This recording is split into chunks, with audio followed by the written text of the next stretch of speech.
आयत से लेकर 13वीं आयत से लेकर 14वीं, 15वीं और 16वीं आयत तक खुदावंद के पाक कलाम को आज हम सीखेंगे।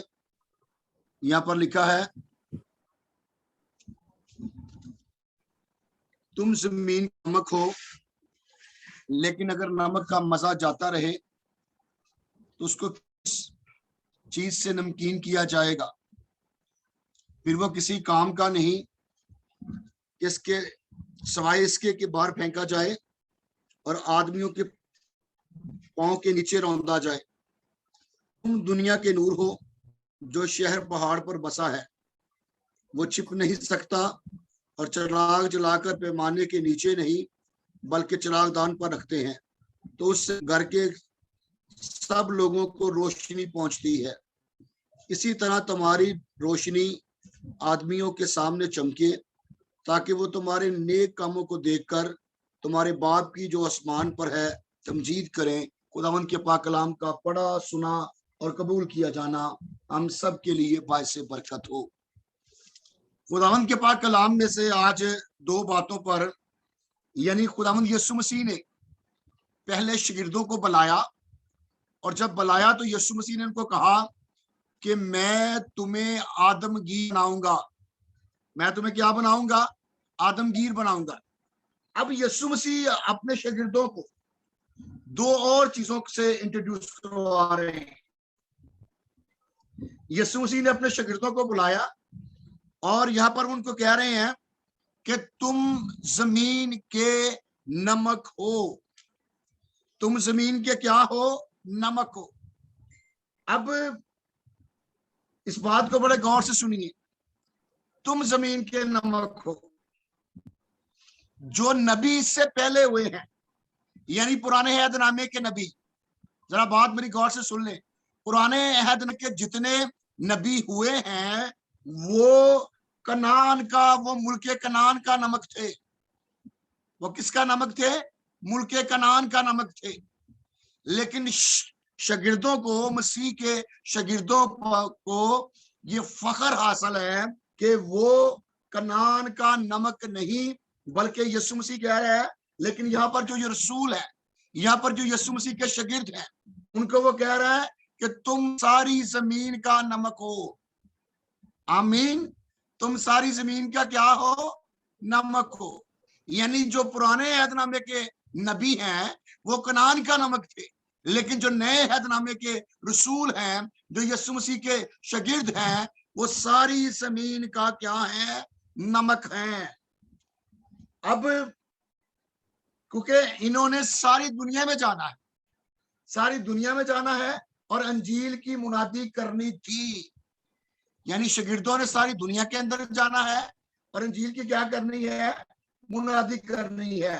वो सारी जमीन जिसे बड़े इलाके में किया जा सकता है। लेकिन बात को जरा नोट कर लें। पहली बात कि नमक की तरह खामोशी से काम करें। जो सारी दुनिया के अंदर काम किया जा सकता है, नमक बड़ी खामोशी से काम करता है। मुट्ठी भर नमक, उसको जब दूर दूर तक वो अपना मजा बखेर सकता है। आप मुट्ठी भर नमक लें और उसको दूर बखेर दें तो वो जिस जगह पर बिखरेगा वहां पर अपना मजा देगा।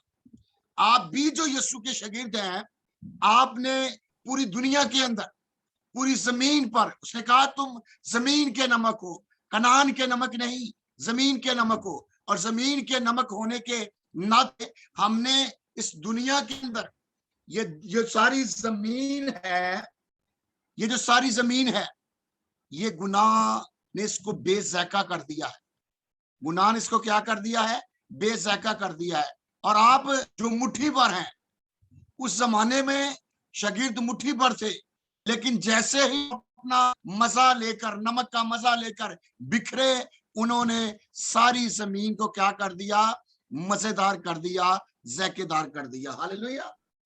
और अगली बात, खुशखबरी की तालीम नमक की मानद है। नंबर 2, खुशखबरी की तालीम किसकी मानद है? नमक की मानद है। यानी जो नमक है ये अंदर ही अंदर सरायत कर जाता है। और इसी तरह खुशखबरी भी क्या है, जो अंजील का पैगाम है, ये अंदर ही अंदर सरायत कर जाता है और दिलों तक पहुंचता है। जो नमक है वो अंदर ही अंदर सरायत करता है और दिलों तक, और इसी तरह खुशखबरी की जो तालीम है ये भी अंदर ही अंदर सरायत करती है और दिलों तक पहुंचती है। ईमाल 2 बाब उसकी 37वीं आयत का आप हवाला लिख लें, ईमाल 2 बाब 37 आयत। और फिर नमक की एक और खूबी, नमक साफ करता है। नमक क्या करता है? साफ करता है। आपने भी दुनिया को, जो मसीह के शागिर्द हैं, जो रसूल हैं, यीशु कह रहा है कि तुम जमीन के नमक हो। आपने दुनिया की को साफ करना है। आप गुनाहों की गंदगी को क्या करना है? यीशु के लहू से साफ करना है। तुम जमीन के नमक हो। और यहां पर वो कह रहे हैं कि नमक साफ करता है। नंबर 2, यह खुश जायका बनाता है। नंबर क्या करता है? खुश जायका बनाता है। जिस मसीह के अंदर जायका नहीं है वो मसीह नहीं है। जिस मसीह के अंदर जायका नहीं है वो मसीह नहीं है। यानी नमक जो है वो जायका बनाता है। आप गुनाह ने, बदी ने, अबलीस ने दुनिया को क्या कर दिया है? बेजायका कर दिया है। आपने इस दुनिया को अंजील का पैगाम सुनाकर इसको जायकेदार बनाना है। आमीन। तीसरी बात, नमक गलने सड़ने से महफूज रखता है। नंबर 3 है, नमक गलने सड़ने से क्या रखता है जी? महफूज रखता है। आज इस दौर, मौजूदा दौर, हमारे पास फ्रिज आ गए हैं, बड़ी चीजें आ गए हैं। आप जब पिछली सदियों में चले जाएं, वहां पर किसी चीज को क्या करने के लिए, गलने सड़ने से महफूज रखने के लिए उस पर नमक लगाया जाता था। और जिस चीज पर नमक लगाया जाता था वो महफूज रहती थी, वो गलती नहीं, वो सड़ती नहीं थी। और आप जमीन के नमक हो। आपने खानदानों को, आपने जिंदगियों को, आपने अपनी कलीसियाओं को गलने सड़ने से महफूज रखना है। गुनाह जिंदगियों को क्या करता है? साड़ देता है। गुनाह जिंदगियों को क्या करता है? वो गाल देता है, वो पिघला देता है। लेकिन आप क्या हैं? आप नमक है। आपने गलने सड़ने से लोगों की जिंदगियों को महफूज रखना है। हालेलुया। और जो दामी अहद है उसको नमक का अहद कहा गया है। खुदा ने अपने लोगों से बड़े अहद बांधे। इब्राहिम के साथ अहद बांधा, फलां के साथ अहद बांधा, फलां। लेकिन दामी अहद है उसको नमक का अहद कहा गया है।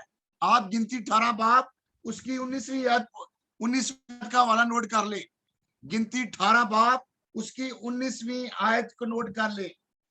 और अगर नमक का अहद दामी है तो उस बात को गौर से सुने, तो खुशखबरी भी दामी है, अंजील भी दामी है। अगर नमक का अहद यानी दामी है, हमेशा कायम रहने वाला है, तो अंजील की जो खबर है ये भी दामी है, ये भी हमेशा कायम रहने वाली है। सारी कुर्बानियों के साथ नमक शामिल करना जरूरी था। सारी कुर्बानियों के साथ नमक शामिल करना क्या था? जरूरी था। इसीलिए मसीह और खुसूसन खादम जमीन का नमक है। इस बात को नोट कर लें, मसीह और खुसूसन खादम जमीन का क्या है? नमक है। और अगली बात, एक बड़ी अहम बात है जो आप तक पहुंचाने वाला हूं। सुनिए इस बात को बड़े गौर से सुनिए। नमक में शिफा बख्शने की खुसूसियत पाई जाती है।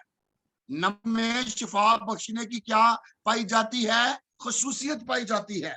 इसी तरह मसीह के पैरोकारों को, मसीह के शागिर्दों को, मसीह पर ईमान रखने वालों को, उन लोगों की शिफा पाने में मदद करनी चाहिए जो जिस्मानी तौर पर, जो जज्बाती तौर पर और जो रूहानी तौर पर बीमार हैं। इस बात को नोट कर लें, नमक के अंदर शिफा बख्शने की क्या है, खुसूसियत पाई जाती है। और आज दुनिया के अंदर, आज इस तरह जो मसीह के पैरोकार हैं, उनको क्या करना है, उन्होंने लोगों की शिफा पाने में मदद करनी है। कौन से लोग? जो जिस्मानी तौर पर बीमार हैं। कौन से लोग? जो रूहानी तौर पर बीमार हैं। कौन से लोग? जो जज्बाती तौर पर बीमार हैं। और यीशु ने इस बात का सबूत दिया, यीशु ने बीमारों को शिफा दी, यीशु ने हर किस्म के रोगों का इलाज किया। अगर मैं और आप जमीन के नमक हैं, तो हमने लोगों की शिफा पाने में मदद करनी है। रोजे रखकर, दुआओं के जरिए हमने उनके लिए दुआएं करनी है, ताकि वो शिफा, वो जिस्मानी तौर पर शिफा पाए, वो जज्बाती तौर पर शिफा पाए, और वो रूहानी तौर पर शिफा पाए। आमीन। अगली बात, इस बात को बड़े गौर से सुनिए। अगली बात बड़ी अहम बात है। इस बात को, नमक चीजों को महफूज रखता है। नमक चीजों को क्या रखता है? महफूज रखता है। इसी तरह मसीहों को भी कलीसिया में इखलाकी बिगाड़ और तनज़ली के खिलाफ मजम्मत करनी चाहिए, और सकाफत पर खुदा तरसी का असर बरकरार और महफूज रखना चाहिए। इस बात को नोट कर लें, जो नमक है वो चीजों को महफूज रखता है। और इस तरह मसीहों को भी कलीसिया के अंदर जो अखलाकी बिगाड़ है, जो तनज़ली है, और साथ साथ जो तनज़ली है, उसके खिलाफ हमें मजम्मत करनी चाहिए, उसके खिलाफ हमें उठना चाहिए कि कलीसिया के अंदर अखलाकी बिगाड़ नहीं होना चाहिए, कलीसिया के अंदर तनज़ली का सवाब नहीं होना चाहिए। हम अगर नमक है, तो हमने इन चीजों को क्या करना है? खत्म करना है। और अगली, सकाफत पर, हमारी जो सकाफत है, इस पर खुदा तरसी का असर बरकरार और महफूज रहना चाहिए। अगर हम दुनिया के अंदर रहते हैं, तो हम दुनिया के ना होके रह जाएं, बल्कि दुनिया पर मसीह की छाप छोड़े, दुनिया के अंदर मसीह का कलाम छोड़े, दुनिया की सकाफत पर यीशु का नाम छोड़े। अगर हम दुनिया की सकाफत पर अंजीर छोड़ेंगे, यीशु का कलाम छोड़ेंगे, दुनिया बदलेगी, सकाफत महफूज होगी, आदि नहीं होगी, हलाकत नहीं होगी। आमीन। हम इन चीजों पर गौर करना है। अगली बात बड़ी जबरदस्त बात है। अगली बात बड़ी जबरदस्त बात है। इस बात को अपने जहन के अंदर फीड कर ले। में अपनी जात में नमक होना चाहिए। उन्हें अपनी जात में क्या होना चाहिए? खुशखबरी से और फजल के नमक से खुश जायका हो। अपने आप में नमक रखें। मरकस की इंजील 9 बाब उसकी 50वीं आयत में लिखा हुआ है, अपने में नमक रखो। शागिर्दों से कहा गया, लोगों से कहा गया है, अपने में नमक रखो, वरना तुम दूसरों में नमक नहीं खेर सकते। अगर मुझ में और आप में नमक नहीं है, तो फिर हम दूसरों के अंदर नमक नहीं बखेर सकते। इन्हें दूसरों के लिए क्या होना चाहिए? वो ना सिर्फ नेक हो, मसीह के पैरोकार ना सिर्फ नेक हो, अगर वो नमकीन है तो वो नेकी करें, वो नेकी करें। इस बात को सुन लें, हमने नेक होने के साथ साथ नेकी करनी भी है। अगर नेकी नहीं कर रहे, तो हम जमीन के नमक नहीं है। अगर नेकी करेंगे, तो हम जमीन के क्या है? नमक हैं। अगली बात सुन लें, वो दुनिया के लिए कितनी बड़ी बरकत है। जो बनी आदम ये जहालत और शरारत में पड़े हुए हैं। जो इंसान है, ये जहालत के अंदर और शरारत में पड़े हुए हैं, और बेमजा चीजों का बड़ा ढेर है। और बेमजा चीजों का क्या है? बड़ा ढेर है, जो गलने सड़ने को तैयार है। यानी जो बनी नो इंसान है, ये जहालत और शरारत में पड़े हुए हैं। और जो लोग जहालत और शरारत में पड़े हुए हैं, वो बेमजा चीजों का क्या है? ढेर है। वो गल जाएंगे, सड़ जाएंगे, वो खत्म हो जाएंगे, हमने क्या करना है, मगर मसीह ने अपने शागिर्दों को इसलिए भेजा है कि अपनी जिंदगियों और तालीम के वसीला से, अपनी जिंदगियों और तालीम के वसीला से इन्हें इल्म और फजल से मजेदार करें। ये जो लोग गल रहे हैं, ये जो लोग सड़ रहे हैं, ये जो लोग जहालत के अंदर हैं, ये जो लोग शरारत के अंदर हैं, हमने इन लोगों के पास जाना है। हम नमक हैं, हमें इन लोगों को गलने नहीं देना, इन लोगों को सड़ने नहीं देना, बल्कि हमने अपनी जिंदगियों से, अपनी तालीम के वसीला से जो हमने यीशु मसीह में हासिल की है, इन्हें इल्म और फजल से मजेदार करें। और जब आप इन्हें मजेदार करेंगे तो ये खुदा के लिए इनको मकबूल बनाएं। ये जो दुनिया सड़ रही है, गल रही है, इन्हें खुदा के लिए मकबूल बनाएं, इन्हें गलने ना दें, इन्हें सड़ने ना दें। अगर आपका खानदान गुनाह के अंदर, बदी के अंदर, जहालत के अंदर, शरारत के अंदर सड़ रहा है, तो आज यीशु का कलाम मुझे और आपसे कह रहा है, तुम जमीन नमक हो। तुमने अपनी जिंदगियों से, तुमने अपनी इस बड़ी खुशखबरी से और अपने के वसीला से, आपके पास जो फल है उसके वसीला से लोगों तक पहुंचना है। इन्हें खुश जायका बनाना है, इन्हें मजेदार बनाना है, इन्हें खुदा के मकबूल बनाना है। आमीन। और आज मैं आपसे इस बात को कहना चाहता हूं कि अगर हमारी जिंदगी के अंदर नमक नहीं ना होगा, तो यहाँ पर बड़ी बात, एक बड़ी जबरदस्त बात लिखी हुई है। अगर हम अपने आप में नमक नहीं रखेंगे तो हमारा हाल क्या होगा। कहते हैं, फिर वो किसी काम का नहीं सवाए इसके कि बाहर फेंका जाए और आदमियों के पांव के नीचे रौंदा जाए। अगर हम अपने आप में नमक, अपना नमक खो देंगे ना, तो फिर हम बाहर फेंक दिए जाएंगे। और जब बाहर फेंक दिए जाएंगे तो क्या होगा, आदमियों के पांव के नीचे हमें रौंदा जाएगा। इस बात को जरा गौर से सुन ले। फिर हम बेफायदा हैं, फिर हम बेकार हैं, फिर हम किसी काम के नहीं हैं। अगर हमारी जिंदगी के अंदर नमक नहीं है ना, तो फिर हम क्या है जी, बेफायदा है। फिर हम क्या है, बेकार हैं। फिर हम क्या है, किसी काम के नहीं हैं। और जिस मसीह में फजल और खूबी नहीं, सुने इस बात को, बड़े सुने, जिस मसीह में फजल और खूबी नहीं, वो बेअकल आदमी की मानद है। इसको नोट कर लें। जिस मसीह में फजल और खूबी नहीं, वो बेअकल आदमी की मानद है। और इसका अंजाम क्या होगा, इसको रद्द किया जाना है। ये हलाकत के अंदर जाएगा, ये जहन्नम के अंदर जाएगा, वो बाहर फेंका जाएगा और आदमियों के पांव के नीचे रौंदा जाएगा। तो आए इस बात को जरा नोट करें। जो अच्छा नमक होता है ना, बड़ा सफेद होता है। जो अच्छा नमक होता है वो बारीक और छोटे छोटे जर्रों में टूटा हुआ, मगर नहायत कारआमद, मुफीद और जरूरी है। आपने और मैंने क्या करना है कि अपने आप को मसीह के साथ जोड़ लेना है, मसीह के कलाम के साथ जोड़ लेना है। और जब मसीह हमारी जिंदगी के अंदर आएगा ना, तो हम नमकीन होंगे। और जब नमकीन होकर हम बाहर निकलेंगे, तो दुनिया के अंदर जो बेजायका है, अबलीस खानदानों के अंदर बेजायका उनको कर रहा है, उनकी जिंदगियों से मजा खत्म कर रहा है। लेकिन मैंने और आपने इन लोगों को गलने से, सड़ने से, रद्द किए जाने से, बेफायदा होने से बचाना है। अगर बचाएंगे तो फिर हम जमीन के नमक ठहरेंगे। अगर हम दुनिया को नहीं बचा रहे तो हम फिर जमीन के नमक नहीं है। अगर हम दुनिया को गलने सड़ने से नहीं बचा रहे तो हम जमीन के नमक नहीं है।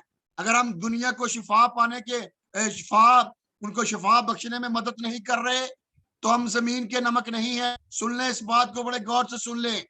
और अगर हम दुनिया के अंदर जायका नहीं ला रहे तो नमक नहीं है, हमें जमीन के नमक बनना है।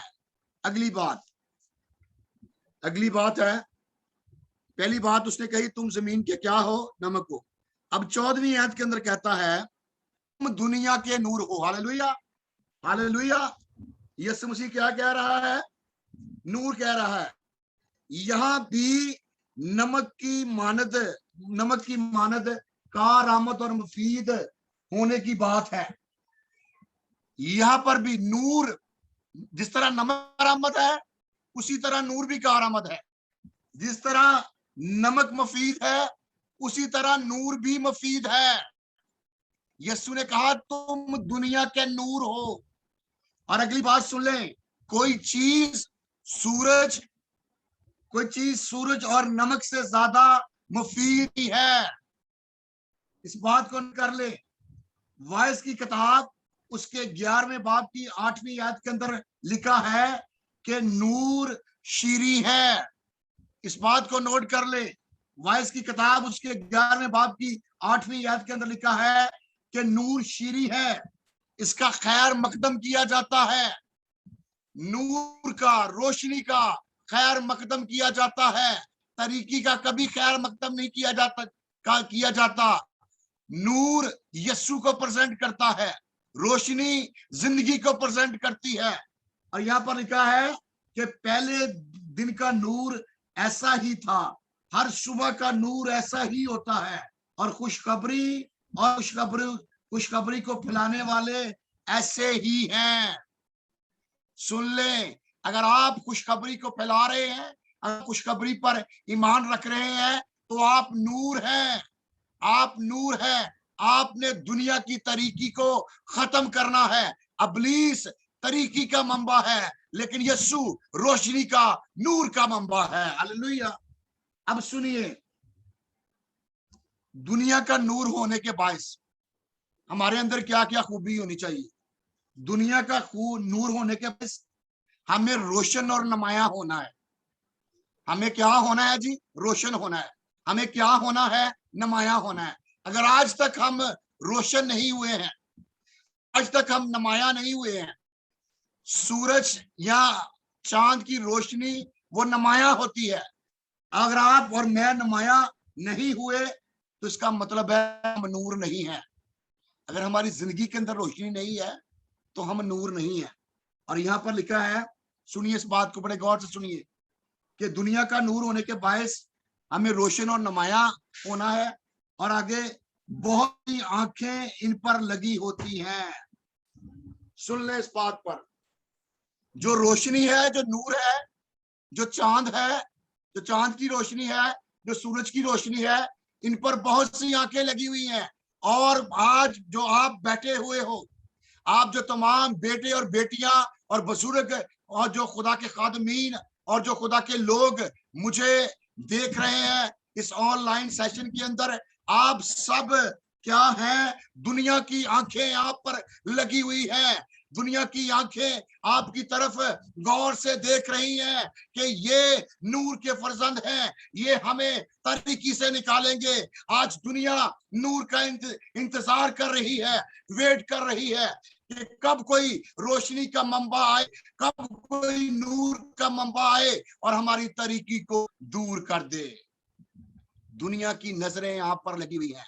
आपने अपने लोगों को तैयार करके इनको दुनिया के अंदर भेजना है कि जाओ दुनिया की तरीकी को दूर करो, रोशनी का पैगाम लेकर जाओ, नूर का पैगाम लेकर जाओ। और अगली बात लिखी है, जो शहर पहाड़ पर बसा है वो छुप नहीं सकता। इस बात को नोट कर लें। हमारा जो मकसद है नूर होने के बायस, हमारा जो मेन मकसद है वो चमकना है। वो क्या है? चमकना है। अगर हम नहीं चमक रहे तो बात को नोट कर ले, अगर हम नहीं चमक रहे तो हम नूर नहीं है। और अगली बात, हमारा मकसद चमकना और दूसरों को रोशनी देना है। दूसरों को रोशनी देना है। आज तरीकी का जो मंबा है, जो तरीकी का हाकम है, जो तरीकी का बादशाह, जो इब्लीस है, वो दुनिया को तरीकी के अंदर ले जाकर हलाक करना चाहता है, बर्बाद करना चाहता है। लेकिन मेरा और जो मकसद है वो चमकना है, हमें दूसरों को रोशनी देना है। हमने उन लोगों को जो तरीकी के अंदर हैं, जो तरीकी के अंदर अपनी जिंदगियों को खत्म किए हुए बैठे हैं, ने रोशनी की पहली किरण बनकर उनके पास पहुंचना है, उन्हें यह पैगाम देना है कि यीशु दुनिया का नूर है। वो आपकी तरीकी जिंदगी को रोशनी में तब्दील कर सकता है। आमीन। और अगली बात, ये जो चिराग हैं वो जलाकर पैमाने के नीचे नहीं बल्कि चिरागदान पर रखते हैं। और इस बात को नोट कर ले, हम जो लोग हैं हम चिरागों की मानद हैं। हमें ऊंची जगह पर रखा है। कौन सी जगह पर रखा गया है? ऊंची जगह पर रखा गया है। और मसीह ने इन चिरागों को रोशन किया है। मैं जो आप यहाँ पर बैठे हुए हैं, जो ऑनलाइन हैं, मसीह ने और किसी ने नहीं, मसीह ने हम चिरागों को रोशन किया है। और ये हमारी रोशनी दूसरों तक पहुंचनी चाहिए। ये हमारी रोशनी दूसरों की जिंदगी के अंदर जानी चाहिए। और अगली बात, इस बात को बड़े गौर से सुन ले। कहता है वो पैमाने के नीचे नहीं रखेंगे। खुशखबरी इतनी जबरदस्त रोशनी है और अपने अंदर ऐसे सबूत रखती है कि इस शहर की मानद है जो पहाड़ पर बसा है, छिप नहीं सकती। इस खुशखबरी के अंदर बहुत सारी रोशनी है। खुशखबरी अंजील रोशनी से भरी पड़ी है। इस रोशनी को इस तरीके के अंदर जो लोग जिंदगी बसर कर रहे हैं, इस रोशनी को उनके पास लेकर जाए। अंजील की रोशनी दुनिया की तारीकी को खत्म कर सकती है और कोई रोशनी दुनिया की तारीकी को खत्म नहीं कर सकती, सिर्फ और सिर्फ अंजील की रोशनी। और फिर अगली बात सुनिए, लिखा है जो पहाड़ पर बसा है छुप नहीं सकता। यानी ये जाहिर हुए बगैर रह नहीं सकता। ये खुदा की तरफ से है। इससे घर के सब लोगों को रोशनी पहुंचेगी, उन सब को जो उसके नजदीक आएंगे। इस बात को नोट कर लें, ये शहर पहाड़ पर क्या है? ये छिप नहीं सकता। जो पहाड़ पर बसा है वो छुप नहीं सकता। ये जाहिर हुए बगैर रह नहीं सकता। रोशनी जाहिर हुए बगैर रह नहीं सकती। ये खुदा की तरफ से है और ये घर के सब लोगों को क्या है? रोशनी पहुंचेगी। लेकिन कब पहुंचेगी? जब आप उनके नजदीक आएंगे। आप जो दुनिया का नूर हो, आप यीशु के रोशनी से मुनव्वर हो चुके हैं। आप अपनी रोशनी को लेकर इन लोगों तक पहुंचे। और जब पहुंचेंगे, जब आप उनके नजदीक आएंगे, तो जहां ये रोशनी पहुंचेगी वो खुद इसके जिम्मेदार होंगे। वो उसके साथ घर के अंदर नहीं होंगे। जो उनके आपने आज बहुत सी के अंदर तरीकी के अंदर दुनिया पड़ी हुई है, आपने इन तक पहुंचना है, आपने जाना है। यीशु आपको आज इसीलिए नहीं हम ऑनलाइन क्लास ले रहे कि हम यहाँ से सीख कर घर बैठ जाएं, बल्कि आपने आगे निकलना है। आपने मोहल्लों में निकलना है, आपने खानदानों में निकलना है, आपने शहरों में निकलना है, आपने मुल्कों में निकलना है, आपने गैर कौम के अंदर निकलना है, आपने कौमों, कबीलों, उम्मतों, अहले ज़बान के अंदर निकलना है। इसलिए कि हम दुनिया का नूर हैं। हमने दुनिया को रोशन करना है। तरीकी की सारी कुव्वतों को हमने शिकस्त देनी है इस नूर के वसीला से, खुशखबरी की रोशनी के वसीले से। यीशु की खुशखबरी एक ऐसी जबरदस्त रोशनी है जो इब्लीस की सारी तरीकी को खत्म करने की कुदरत रखती है। आमीन। अगली बात, अच्छी मनादी के वसीला से इनको जो इल्म हासिल हुआ है वो दूसरों तक पहुंचाएं ताकि इनका हो। आपके अंदर रोशनी है। आप अच्छी मनादी के वसीला से अगर आपको इल्म हासिल हुआ है तो इसको दूसरों तक पहुंचाएं। इस रोशनी को दूसरों तक पहुंचाएं। अगर आपका भला हुआ है, अपने खानदान में अपने किसी भाई का भला करें, अपने ऑफिस के अंदर किसी अपने कुलीग का भला करें, अपनी कौम के अंदर, गैर कौम के अंदर आप उनका भला करें कि मुझे ये अच्छी खबर है और खुशखबरी को मैं आप तक भेज रहा हूं। ये रोशनी है, ये नूर है। अगली बात, इस बात को जरा नोट कर लें। कहता है अच्छी जिंदगी के वसीला से जरूर है कि वो जलने और रोशनी देने वाले चिराग हों। अगर आपकी जिंदगी अच्छी है ना, तो अच्छी जिंदगी आपको किसके वसीला से मिली है? आपके कामों के वसीला से नहीं मिली, आपके कामों, आपकी इबादतों, आपकी रियासतों के वसीला से नहीं मिली। अच्छी जिंदगी आपको यीशु पर ईमान लाने के वसीला से मिली है, उस नूर के वसीला से मिली है जिसको आफताबे सदाकत कहा गया है, जिसको सुबह का रोशन सितारा कहा गया है, जो रोशनी का मबदा है, जिसमें से तमाम अजरामे अजरामे फलक को रोशनी पहुंचती है। उसके वसीला से आपकी जिंदगी क्या हुई है? बेहतर हुई है। और आप जलने वाले और रोशनी देने वाले चिराग हैं। और आप अगर जलने वाले, रोशनी देने वाले चिराग हैं, तो अपने खानदान की तरीकी को दूर करें, अपने मोहल्ले की तरीकी को दूर करें, अपने चर्च की तरीकी को दूर करें, आप अपने शहर की तरीकी को दूर करें, इसलिए कि आप बुझने वाले नहीं, जलने वाले और रोशनी देने वाले चिराग हैं। आमीन। अगली बात, इस बात को सुनिए। हमारी रोशनी चमकने का मकसद क्या होना चाहिए? हमारे अंदर जो रोशनी है, अगर वो चमकती है तो उसका मकसद क्या होना चाहिए? क्या उसका मकसद हमारी तारीफ होनी चाहिए? यहां पर इस बात को कोड किया गया है, इसी तरह तुम्हारी रोशनी आदमियों के सामने चमके। सुनिए इस बात को, लिखा है तुम्हारे नेक कामों को देखकर तुम्हारे बाप की जो आसमान पर है तमजीद करें। अगर आप रोशन है और चमक रहे हैं, अगर आप रोशन है और अच्छे चिराग की तरह जल रहे हैं, तो इसके पीछे जो मकसद है वो मकसद क्या है? हमारी तारीफ नहीं होनी चाहिए, तुम्हारी तारीफ ना हो, बल्कि किसकी तारीफ हो? तुम्हारे बाप की जो कहां पर है? आसमान पर है, उसकी तमजीद हो। आज जो चिराग जिनको रोशन करता है, जिनको खुदा अपने लिए कारआमद बनाता है, मुफीद बनाता है, जब वो चमकते हैं तो अपना नाम लेते हैं। जी मेरी वजह से मैं ऐसा हूं, मैं एक नंबर, मेरी सबसे बड़ी मिनिस्ट्री, मैं बहुत मौजूद करता हूं, बल्ले बल्ले हो, मेरी जय जाओ। नो, नथिंग, ये रॉन्ग है।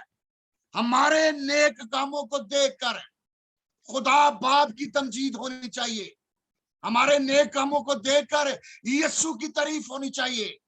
जब यीशु की तारीफ होगी तो फिर इसी से हमारा मकसद पूरा होगा। सुनिए इस बात को, हम दीनदारी के बायस जो कुछ भी करते हैं, इसमें खास और वहद मकसद यही होना चाहिए कि खुदा की तमजीद हो। सुन ले चर्च, कलीसिया सुन ले, इस बात को सुन ले। हम दीनदारी के बायस जो कुछ करते हैं, अगर हम इबादतें कराते हैं, अगर हम ऑनलाइन क्लासें करवाते हैं, अगर हम क्रूसेड करवाते हैं, अगर हम अपने मिशनरी भेजते हैं, तो इसके पीछे जो मकसद होना चाहिए वो हमारी तमजीद नहीं होनी चाहिए, खुदा की तमजीद होनी चाहिए। लोग खुदा के करीब जाएं, लोग खुदा की कुर्बत में रहें, लोग खुदा के साथ अपना वक्त और अपनी जिंदगी गुजारें, ताकि वो आने वाले दिनों में अपने लिए और अपने कौमों के लिए इज्जत और फख्र का बायस ठहरे। खुदा की तमजीद होनी चाहिए।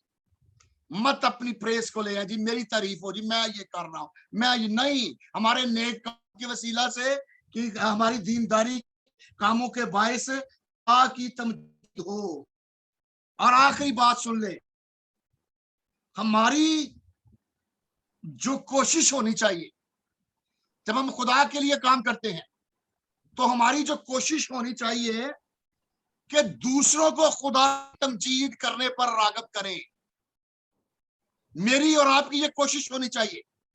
ये नहीं कि मैं अच्छा प्रीच करूं तो अपनी वाह वाह कराऊं, ये नहीं कोई अच्छा वर्शिप करे तो अपनी वाह वाह कराए, ये नहीं कोई अच्छा टीच करे तो वो अपनी वाह वाह कराए, ये नहीं कोई अच्छी मीटिंग प्रेजाइड करे वो अपनी वाह वाह कराए। No, nothing. बल्कि इसके पीछे हमारा जो मकसद होना चाहिए कि हम दूसरों को रागब करें किस बात की तरफ, कि वो खुदा की तमजीद करें, वो खुदा को अवलीन दर्जा दें। और इसीलिए होगा कि हम इस बात को जरा नोट कर लें, खुदा तरसी के किरदार में। पास्टर विकी असद साहब, ये बात बड़ी जबरदस्त है, नोट करें जरा। खुदा तरसी के किरदार में दूसरों को जीत लेने की खूबी और खासियत होती है।